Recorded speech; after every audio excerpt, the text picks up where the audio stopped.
Assalamualaikum warahmatullahi wabarakatuh. Selamat pagi Bapak Ibu. Tabiun. Apa kabar? Baik, syukurlah. Bapak Ibu, pada pagi hari ini saya ingin melakukan kegiatan berbagi dari informasi yang saya dapatkan dalam program Guru Penggerak. Seperti Bapak Ibu ketahui, yang pernah saya sampaikan bahwa saya adalah calon guru penggerak, calon ya Bapak Ibu. Jadi 9 bulan nanti melaksanakan, ini masih sebagai calon guru penggerak, belum sebagai guru penggerak. Baik Bapak Ibu, pada kali ini saya akan menyampaikan informasi yang baru saya pelajari, baru beberapa hari sebenarnya, dan baru saya coba melaksanakannya.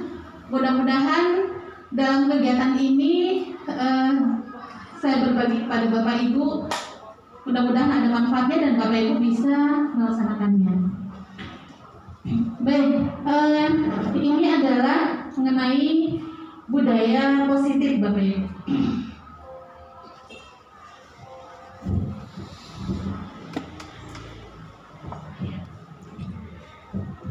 Ini saya ya Bapak Ibu. Oke, nah. Ya, perubahan paradigma belajar. Kita tahu bahwa dengan membangun budaya positif di sebuah sekolah, tentunya akan berpengaruh terhadap siswa kita ya Bapak Ibu ya. Jadi kalau suasananya sudah nyaman, gurunya pun juga selalu menerapkan budaya positif, hal-hal baik, pembiasaan-pembiasaan baik kepada siswa-siswanya, tentunya ini akan berpengaruh terhadap siswa kita. Siswa pun juga akan merasa nyaman, merasa bahagia, tidak tertekan dan sebagainya. Sehingga harapannya sekolah ini adalah rumah kedua bagi siswa. Harapannya seperti itu Bapak Ibu. Jadi kita harus ada sedikit perubahan dalam paradigma belajar kita. Biasanya kita seringkali mengaitkan sebuah budaya positif yang muncul di sekolah itu dikaitkan dengan disiplin. Ini benar sekali Bapak Ibu. Tapi disiplin yang muncul ini kita harapkan disiplin yang muncul dari dalam diri siswa itu sendiri. Jadi disiplin yang dilakukan oleh siswa itu muncul dari kesadarannya, yang dinamakan dengan motivasi secara internal. Nah, kebanyakan anak-anak kita melakukan sikap disiplin ini karena motivasi secara eksternal. Maksudnya begini Bapak Ibu. Kita seringkali melakukan tindakan kepada siswa kita. Kalau misalnya begini, kalau misalnya kamu terlambat sampai sekian kali, maka kamu akan kena hukuman. Nah, siswa akan berupaya mematuhi disiplin untuk tidak terlambat, kan begitu ya Bapak Ibu ya. Nah, ini namanya siswa tersebut termotivasi secara eksternal. Bukan dari dalam dirinya, tapi secara eksternal. Karena menghindari hukuman, karena menghindari rasa tidak nyaman. Atau contoh lain, misalnya di kelas, ketika kita akan mengadakan ulangan harian misalnya, kita sampaikan kepada anak-anak kita, anak-anak, nanti yang ulangannya mendapat nilai paling tinggi, minimal 85 misalnya, nanti akan Ibu berikan hadiah. Sering tidak Bapak Ibu melakukan hal tersebut? Sering. Sama Bu, saya juga begitu. Jadi ternyata setelah mendapatkan informasi di sini dalam PDP, saya baru paham Bapak Ibu bahwa penghargaan bisa menjadi sebuah hukuman bagi murid kita. Kok bisa? Ya ternyata demikian Bapak Ibu. Ada beberapa akibat dari pemberian penghargaan. Contoh, anak yang mendapatkan penghargaan oleh teman-teman di sekitarnya itu seringkali mendapatkan ejekan, atau dia dikucilkan atau dibenci. Sebenarnya dia dibenci karena yang bersangkutan tidak bisa seperti itu, jadi dia kesal. Dia dapat penghargaan terus, misalnya begitu. Jadi kesal. Akhirnya dia dikucilkan. Yang pertama. Yang kedua, bisa jadi akibatnya yang mendapatkan penghargaan itu pun terbeban jadinya. Waduh, nanti saya kalau nggak dapat nilai bagus, saya nggak akan dapat penghargaan, saya nggak akan dapat coklat nih dari guru. Seperti itu misalnya. Jadi dia ada tertekan. Artinya motivasi yang dimuncul dari anak untuk mendapatkan nilai baik itu masih berupa eksternal, motivasi eksternal, motivasi dari luar. Yang kita harapkan adalah motivasi dari dalam diri anak tersebut. Nah, nanti kita akan pelajari lebih lanjut. Nah, ini dikatakan bahwa disiplin dikaitkan dengan kontrol. Dalam hal ini kontrol dulu guru dalam menghadapi murid. Nah, ini gambarnya Bapak Ibu. Ilusi guru mengontrol murid. Dikatakan bahwa semua penguatan positif, efektif dan bermanfaat. Nah, ini yang saya sampaikan tadi. Kita selalu beranggapan bahwa penguatan positif itu efektif dan bermanfaat. Seperti penghargaan tadi. Itu kan penguatan ya, penguatan positif. Kita selalu beranggapan bahwa itu adalah hal yang efektif dan bermanfaat. Tapi ternyata itu hanya ilusi, Bapak Ibu.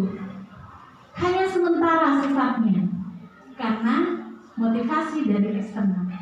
Kemudian yang berikutnya. Bisa dibacakan? Minta tolong, Ibu.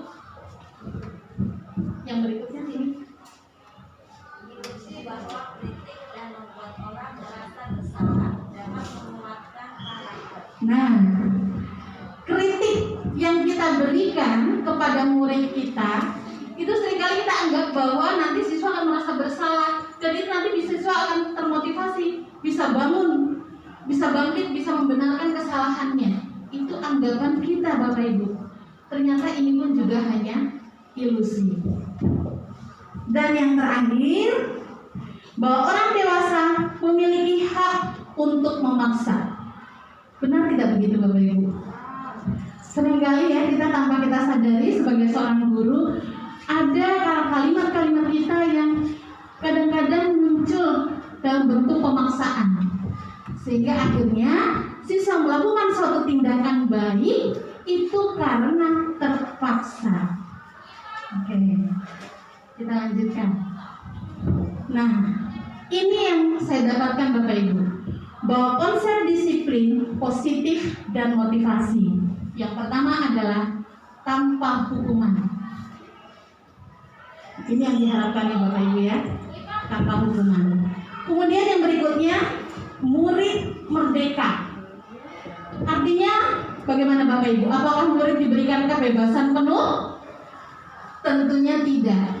Ya, merdeka dalam hal di sini adalah siswa memiliki disiplin yang kuat. Disiplin yang kuat itu artinya disiplin yang muncul secara internal dari dalam dirinya sendiri.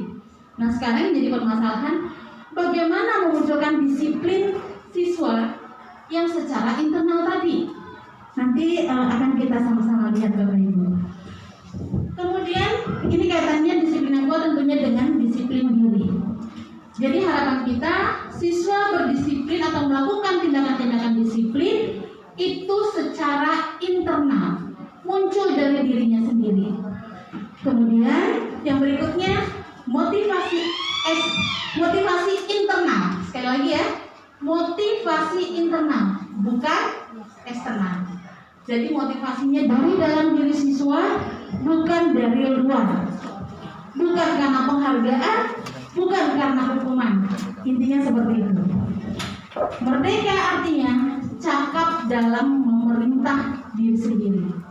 Nah, ini yang saya katakan tadi, bahwa merdeka bukan berarti dia diberi kebebasan, tapi justru merdeka itu harus tertanam dalam diri siswa, bahwa merdeka artinya dia bisa memerintah diri dia sendiri. Kalau siswa tidak bisa melakukan memerintah diri dia sendiri, butuh orang lain untuk mendisiplinkannya. Gitu Bapak Ibu. Kita lanjutkan. Ya. Nah, ini yang saya sampaikan tadi bahwa ada 3 motivasi perilaku manusia. Jadi ada yang untuk menghindari ketidaknyamanan, ya tadi karena hukuman. Kemudian untuk mendapatkan imbalan, nah ini yang tadi berupa penghargaan. Dan kemudian yang ketiga, untuk menjadi orang yang mereka inginkan dan menghargai diri sendiri dengan nilai-nilai yang mereka percaya. Nah, motivasi yang ketiga ini, yang di bagian putih Bapak Ibu, inilah yang kita harapkan. Jadi motivasi memang muncul dari dalam dirinya karena dia menyadari nilai-nilai kebajikan tersebut. Kita lanjutkan.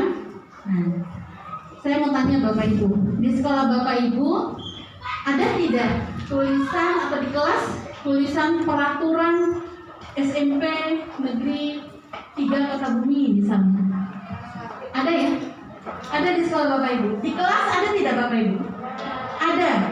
Ya. Nah, ternyata Bapak Ibu, ini harus mulai kita coba ubah. Jadi bukan lagi peraturan. Yang diharapkan adalah keyakinan. Nah, seperti apa keyakinan kelas itu? Jadi berawal dari keyakinan kelas, dari kelas kita mulai dari kelas kita. Jadi bukan peraturan. Mengapa? Contoh nih, ini ada 2 kasus ini Bapak Ibu.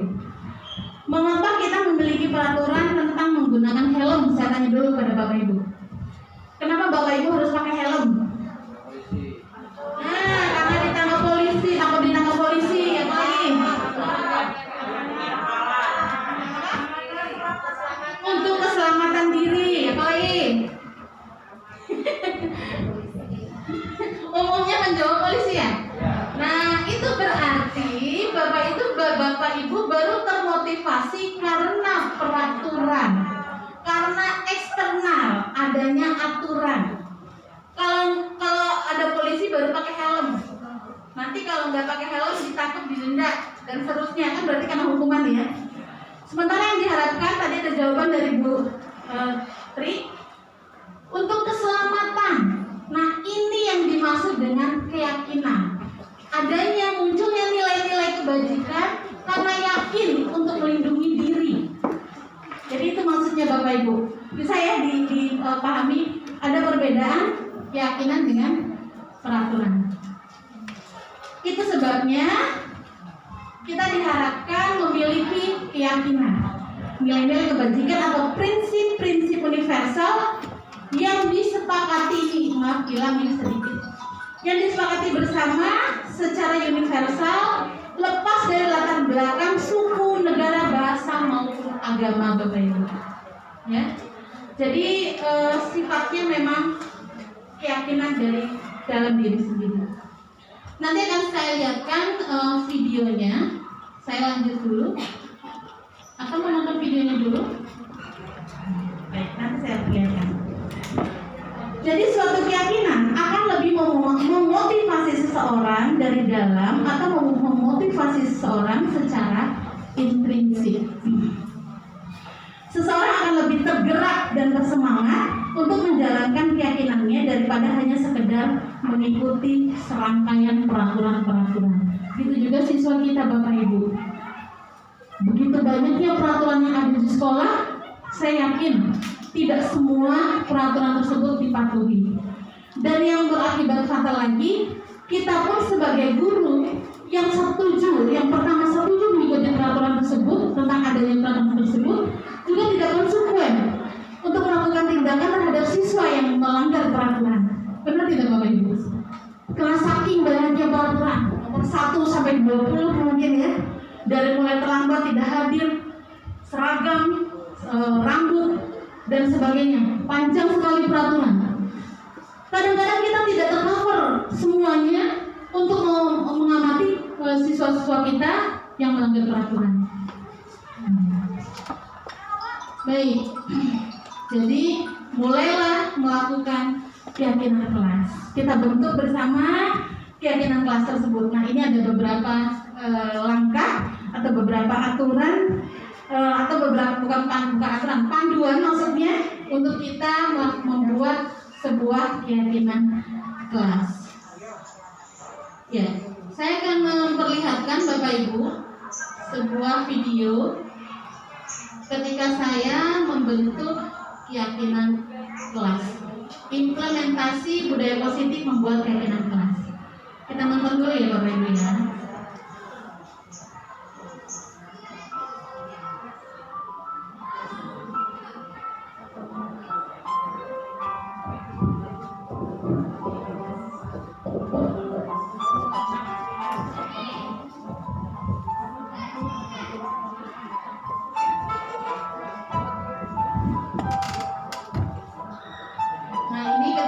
Semua siswa dimintakan pendapatnya untuk menuliskan keyakinan kelasnya.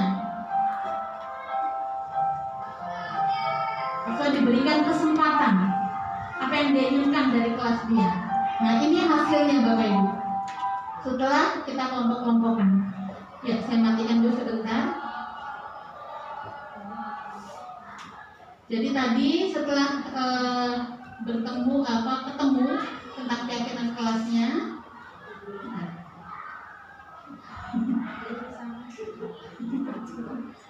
Ya, sebentar. Oke. Ini kita lihat Bapak Ibu. Jadi setelah tadi siswa menuliskan keyakinan pendapatnya tentang keyakinan kelas yang dia inginkan, tanpa terkecuali ini Bapak Ibu semua siswa kita berikan kesempatan. Kemudian mereka menempelkannya di papan dan tugas kita mengelompokkan yang mana yang sama, mana yang sama. Dan ini hasilnya Bapak Ibu. Keyakinan kelas 8B, kelas saya. Jadi ada yang kelompok yang menginginkan bahwa kami senang belajar dan kami mengerjakan tugas.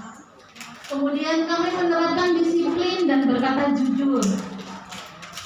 Kami menghargai dan menghormati guru. Kami saling menghargai dan menyayangi teman. Kemudian kami mencintai kebersihan dan keindahan kelas. Nah, kita lanjutkan ya Bapak Ibu videonya. Oke.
Yang pertama, keyakinan kelas kalian adalah kami senang belajar dan mengerjakan tugas. Jadi itu keyakinan dari kelas kami. Yang kedua, kami menerapkan disiplin dan berkata jujur. Yang ketiga, kami menghargai dan menghormati guru. Yang keempat, kami saling menghargai dan menyayangi teman. Dan yang kelima, kami mencintai kebersihan dan keindahan alam. Nah, menurut kalian, untuk yang poin kelima ini dulu, apakah kelas kalian sudah cukup indah menurut kalian? Belum. Apa yang kurang? Oke, terima kasih. Mulai diskusikan kelas ini memang banyak benar kemarin. Sebenarnya kita sudah ngobrol dengan orang tua kalian ya. Jadi kita lakukan kita katakan ya,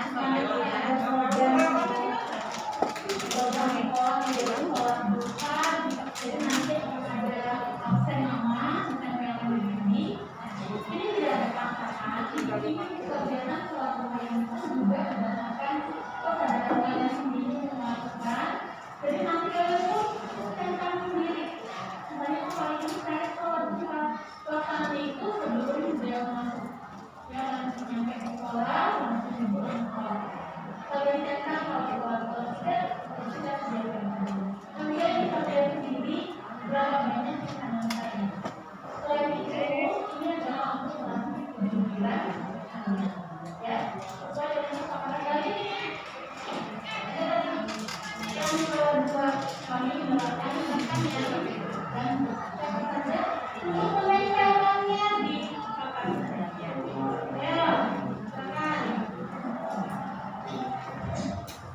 Jadi keyakinan kelas tersebut ditempelkan di kelas, Bapak Ibu.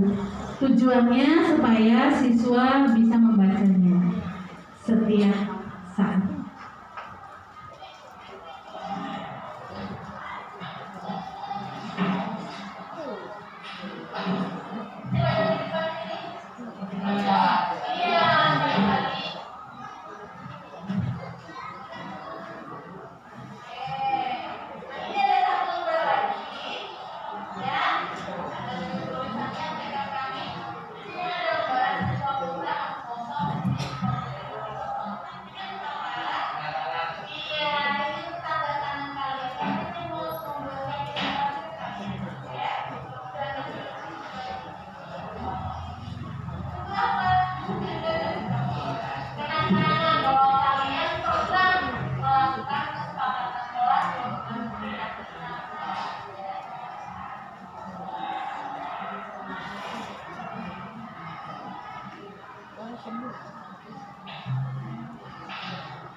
Siswa menandatangani keyakinan kelas yang mereka buat, Bapak Ibu. Jadi nanti suatu waktu ketika ada siswa yang melanggar, kita bisa mengingatkan mereka, mengingatkan bagaimana keyakinan kelas yang kalian buat. Kan sudah kalian tandatangani, kalian sepakati, seperti itu. Maaf, saya cepatkan ya, Bapak Ibu. Nanti lengkapnya Bapak Ibu bisa lihat di channel Bunda Dian. Sekalian di like. Promosi ya Bapak Ibu ya, nggak bercanda. Iya, subscriber ya. Oke.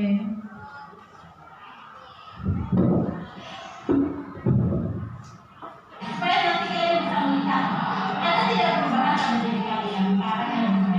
Oke? Baik, itu saja. Assalamualaikum warahmatullahi wabarakatuh.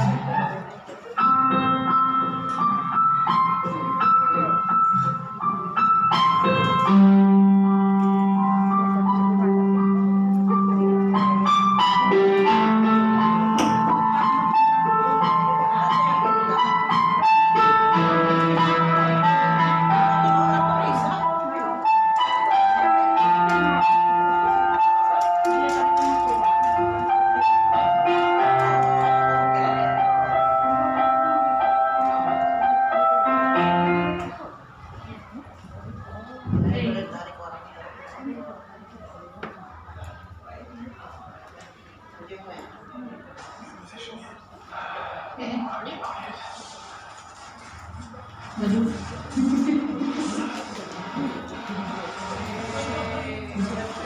Maaf. Iklan. Baik, kita lanjutkan Bapak Ibu. Ya. Nah ini ada 5 kebutuhan dasar manusia. Yang pertama adalah kebutuhan bertahan hidup, itu yang di tengah-tengah. Kemudian kebutuhan akan kasih sayang, belonging. Kemudian kebutuhan untuk kesenangan, kebutuhan untuk kebebasan, freedom, dan yang terakhir kebutuhan untuk penguasaan atau power. Nah, 5 kebutuhan dasar manusia ini yang akhirnya membuat tak luput juga murid kita melakukan tindakan atau melakukan sikap-sikap tertentu berdasarkan kebutuhannya. Contohnya Bapak Ibu, sebuah kasus siswa kita seringkali kita lihat atau seringkali mendapatkan pengaduan dari teman-temannya kalau dia suka mengganggu, iseng aja orangnya.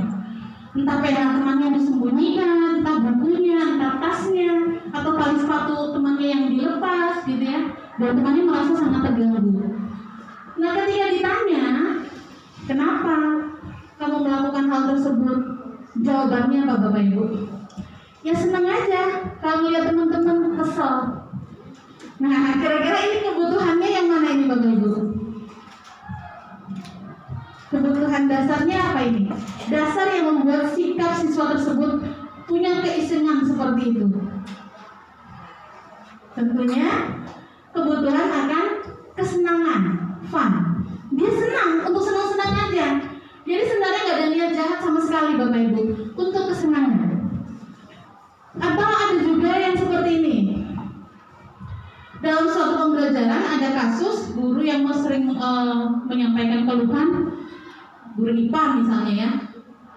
Anak kita seringkali tidak ikut serta dalam kegiatan belajar kelompok atau mengerjakan tugas dan sebagainya. Jadi ketika ditanya, dia menyampaikan, bosen Bu. Kenapa bosen? Ya karena kerjaannya hanya merangkum terus, bosen. Pelajaran IPA itu kan bisa bervariasi dan sebagainya. Saya pengen mencoba, saya pengen begini, saya pengen begini.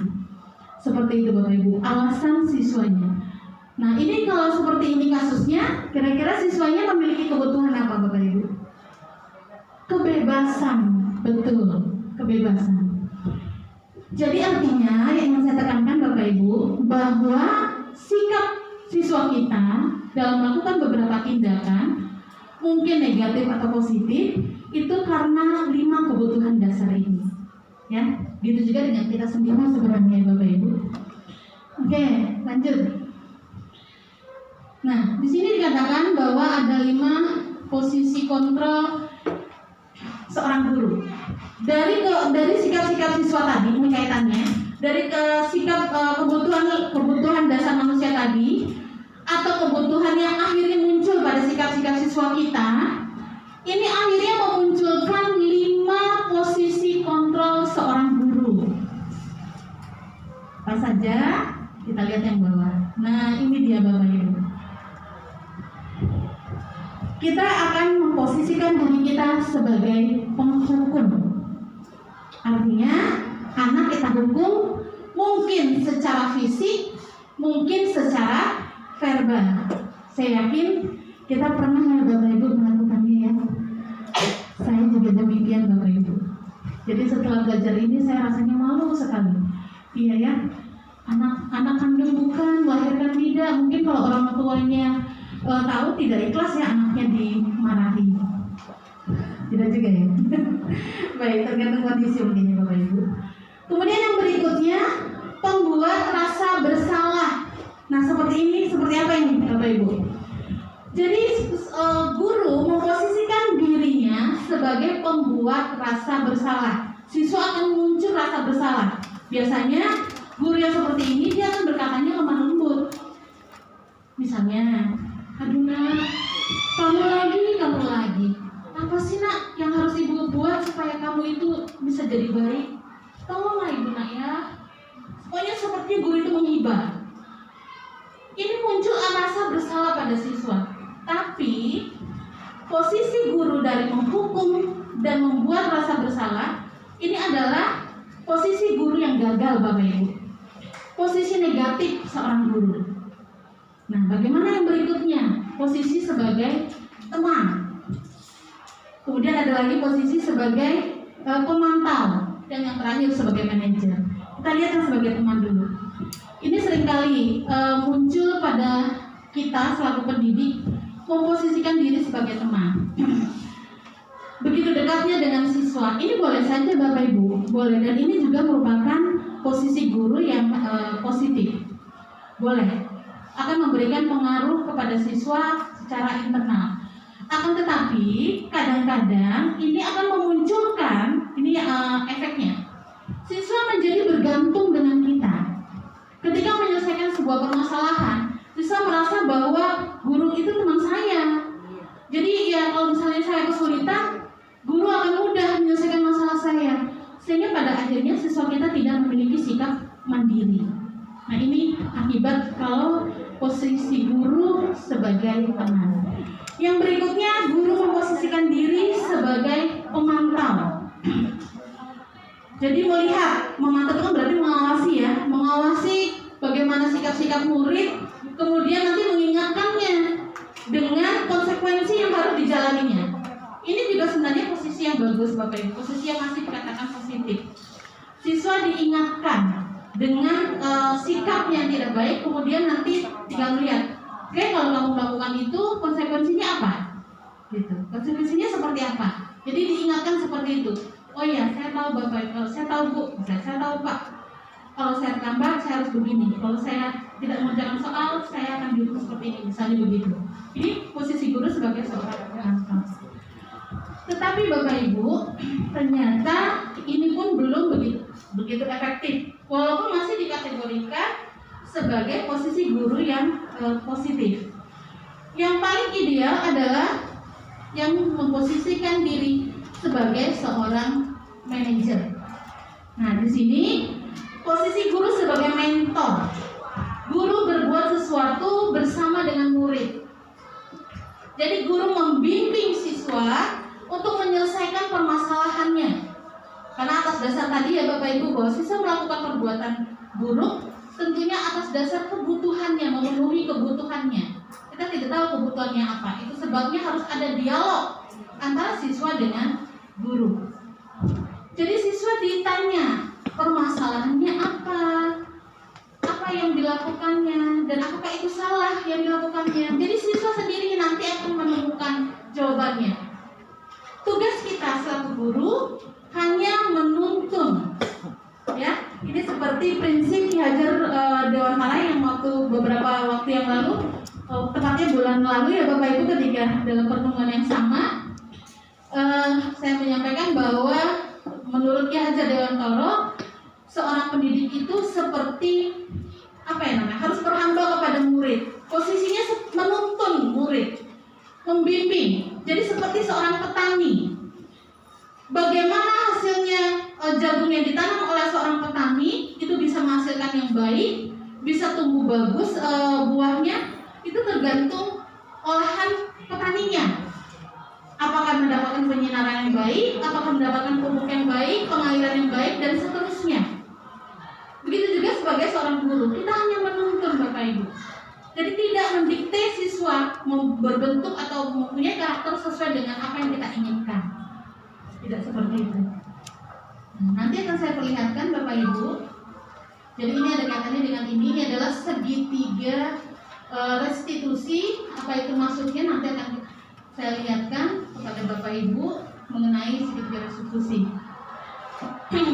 Jadi segitiga restitusi ini adalah suatu bentuk langkah seorang guru untuk memposisikan dirinya sebagai seorang manajer. Nanti saya akan tunjukkan lagi videonya. Oke, sebelumnya saya baik. Saya lihatkan dulu ya Bapak Ibu ya, biar lebih seperti apa sih praktek restitusi seorang guru yang memposisikan dirinya sebagai seorang manajer. Sebentar, untuk gimana ya?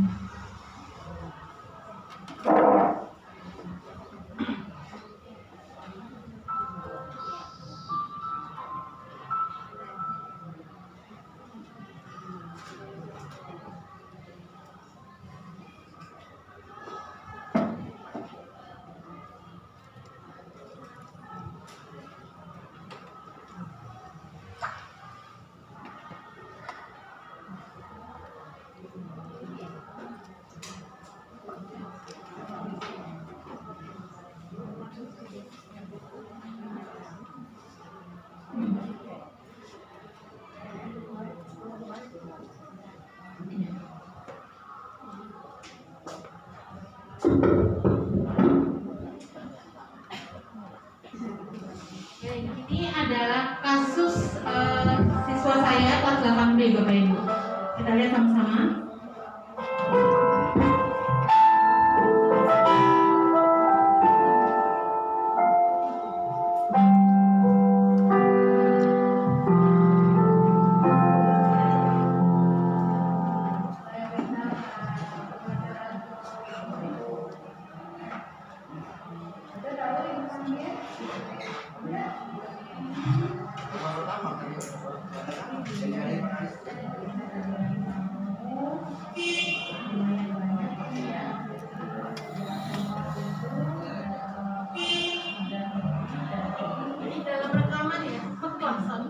Karena di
Tanya ke kawan. Terus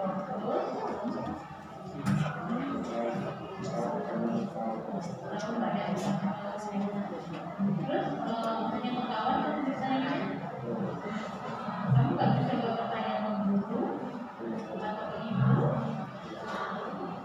Jadi akhirnya gimana menyelesaikan? Dibiarkan saja. Kalau menurut kamu apa ini harus dibiarkan saja? Tidak. Jadi gimana menurut kamu? Ada pengajaran tugasnya. Terus kalau tidak tahu gimana?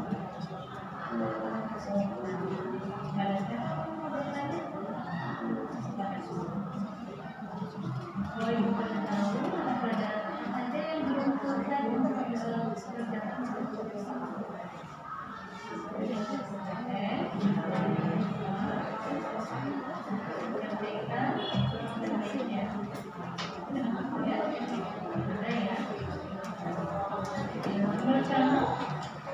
selesai tidak permasalahan ini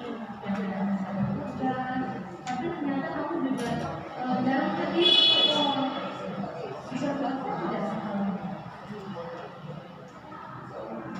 kalau bisa jadi nggak masalah kalau tidak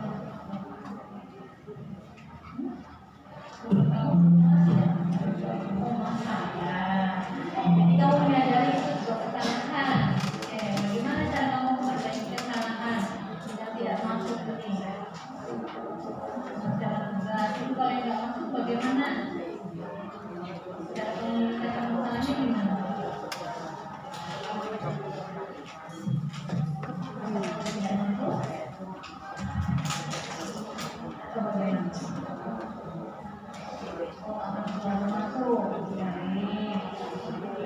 Kamu merasa membohongi orang tua tidak? Apa yang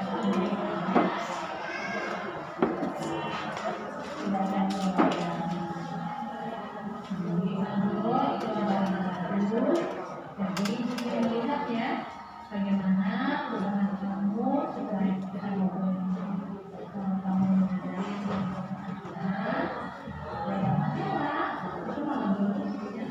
kamu menyadari setiap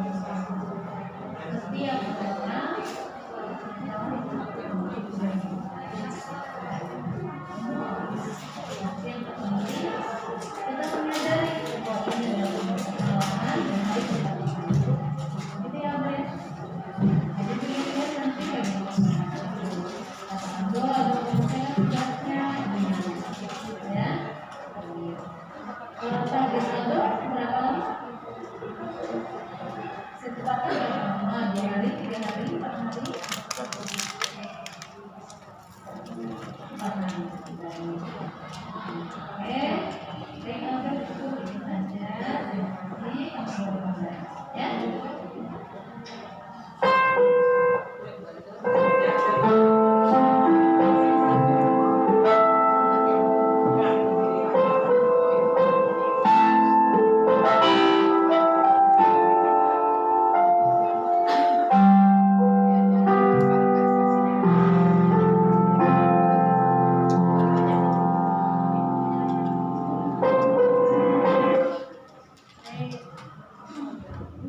Baik Bapak Ibu, demikian praktis restitusi yang sudah saya coba lakukan pada bentar ini takut hidup lagi, jadi saya tutup dulu.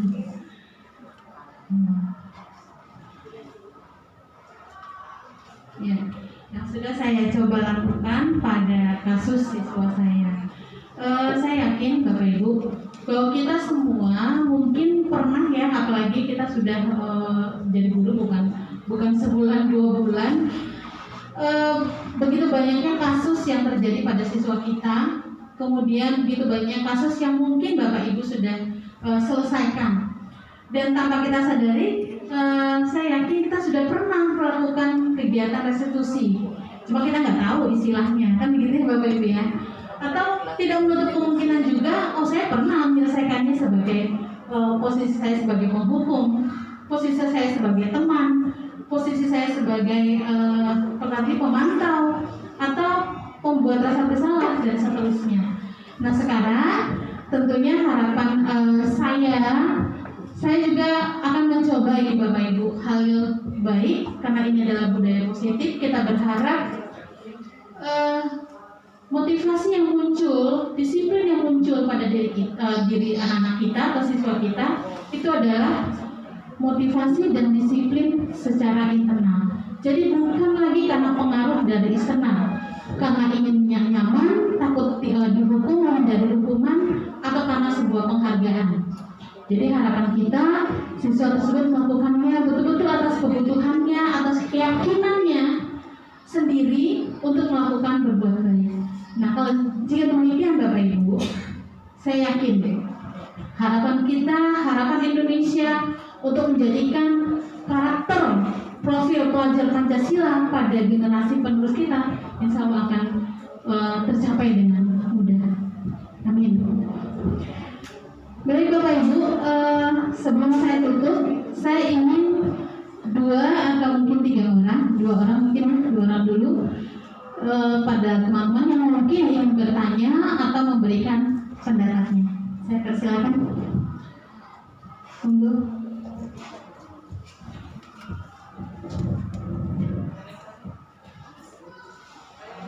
Ya boleh, silakan. Assalamualaikum warahmatullahi wabarakatuh.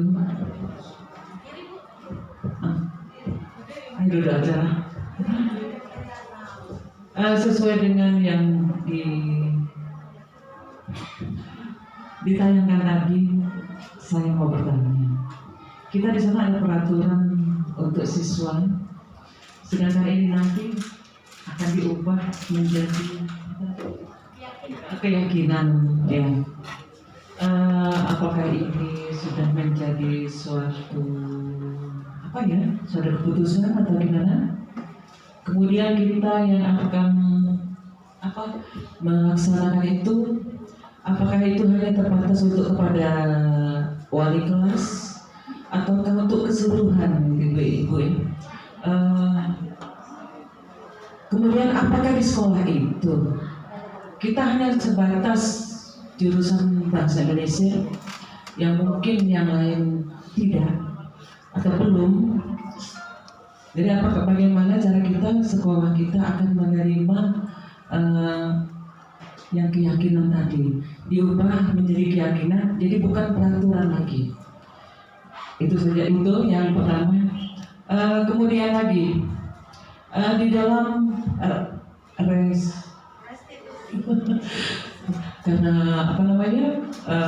istilahnya baru mungkin bagi saya, restitusi tadi apakah hanya satu kali? Ini sejenis PK mungkin Bu ya. Apakah kita hanya satu kali, kemudian sudah kita bebaskan? Karena saya juga terutama sering melakukan seperti itu, tapi bukan restitusi Bu ya. Mengarahkan dan sebagainya dengan siswa yang ada masalah. Kemudian juga apakah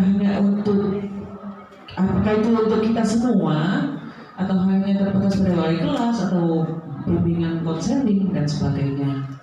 Karena di sekolah itu saya banyak juga menangani masalah-masalah anak, mungkin dianggapnya saya itu agak killer di sekolah sehingga kawan-kawan menyerahkan kepada saya. Ya. Jadi kita bimbingan konseling kita apa satu kali saja atau terus menerus, kemudian kita pantau bagaimana anak ini berubah atau tidak apa yang kita arahkan. Itu saja Bu. Assalamualaikum warahmatullahi wabarakatuh. Waalaikumsalam warahmatullahi wabarakatuh. Terima kasih Bu Nur Aini.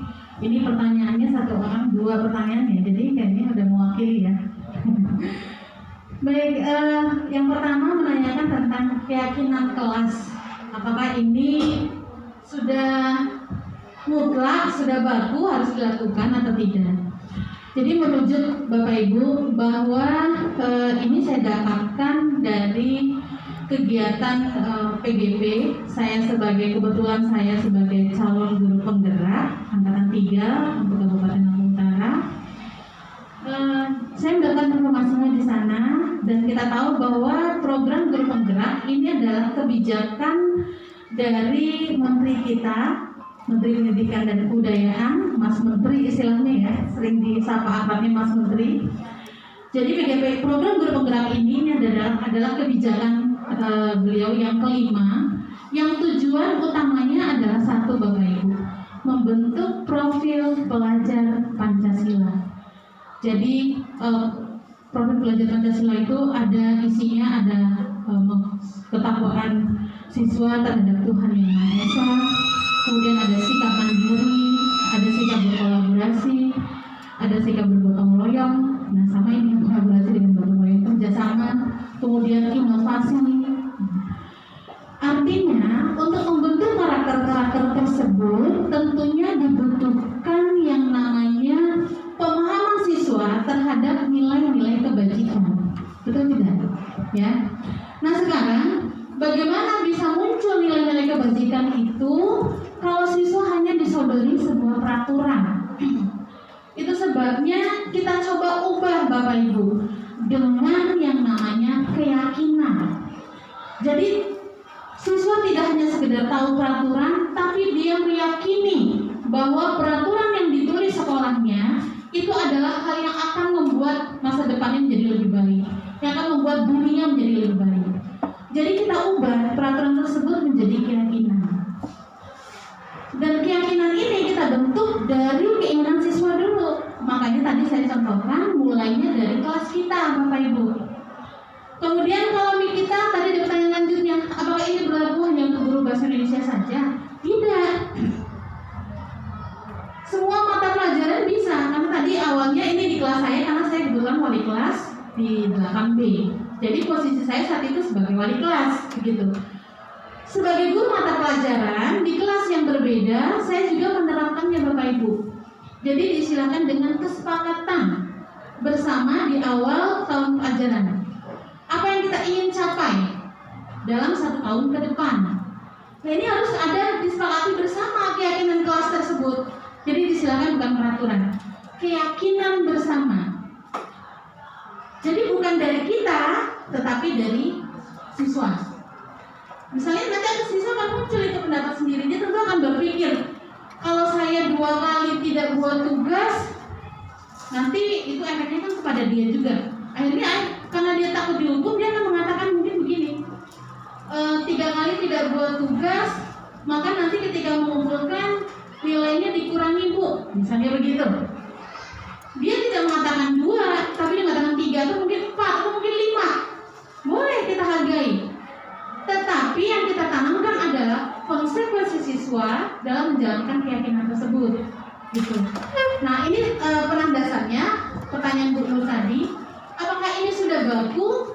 Boleh dikatakan demikian Bapak Ibu, karena ini adalah keputusan dari Bapak Menteri yang tentunya sudah disetujui oleh Bapak Presiden. Tapi kan membentuk karakter, mengubah kebiasaan-kebiasaan yang sudah berlaku berpuluh-puluh tahun, itu tidak semudah membalikan telapak tangan. Kan begitu Bapak Ibu.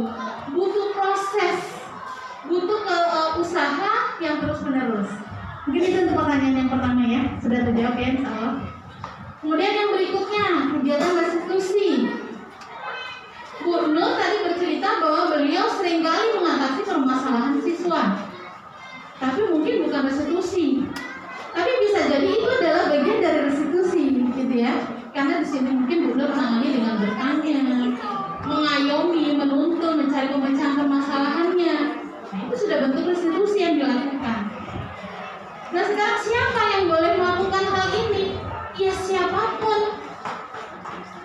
Siapapun kita guru di kelas kita guru sebagai guru mata pelajaran, kita guru sebagai wali kelas, kita guru yang berada di sekolah ini, boleh. Tetapi tentunya biasanya di setiap sekolah itu kan ada tahapan-tahapannya ya Bapak Ibu ya. Misalnya nih, kita selaku guru bahasa Indonesia. Ketika siswa bermasalah dengan kita, mungkin kita menyelesaikannya antar kita dulu, gitu.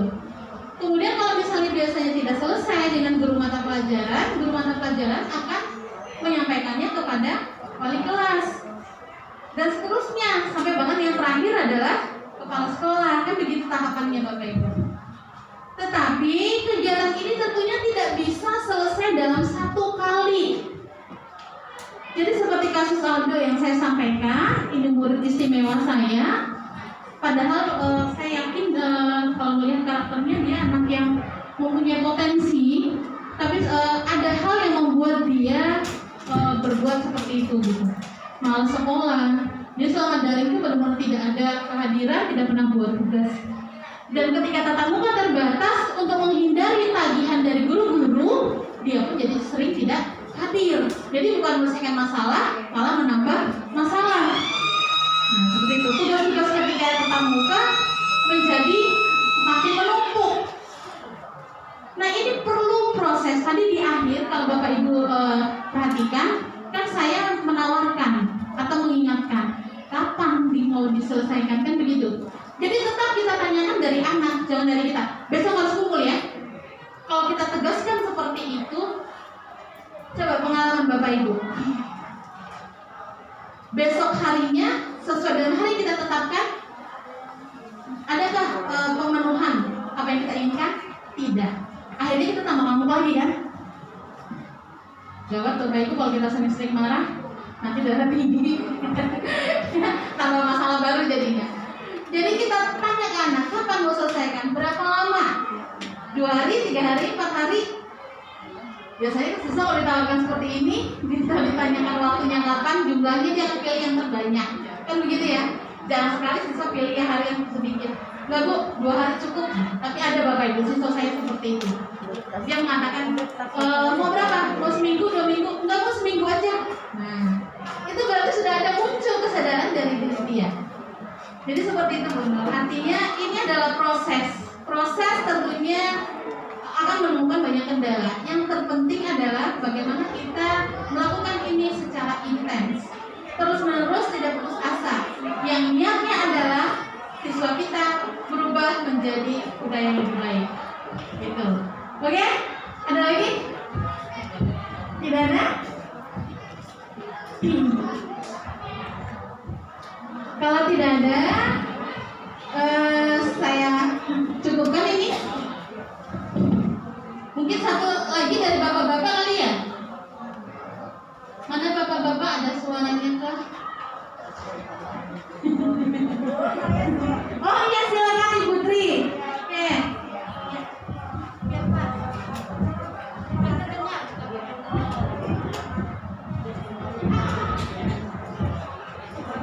Ya, terima kasih Bu atas kesempatannya. Tidak banyak yang akan saya tanyakan kali ini. Masih ada kaitannya dengan Nur Aini tadi. Jadi suatu hari siswa saya itu ditanya oleh guru olahraganya, ditagih tugas. Jadi tugasnya mana ya? Kok kamu nggak ngumpul dan sebagainya. Dijawabnya begini Bu. Pak katanya, ngapain buat tugas, ngumpul tugas, nggak ngumpul tugas juga naik kelas. Itu kakak-kakak kelas saya yang dulu itu mereka nggak menjaga tugas tapi naik kelas. Nah ini bagaimana nih Bu? Dilema bagi kami. Terima kasih.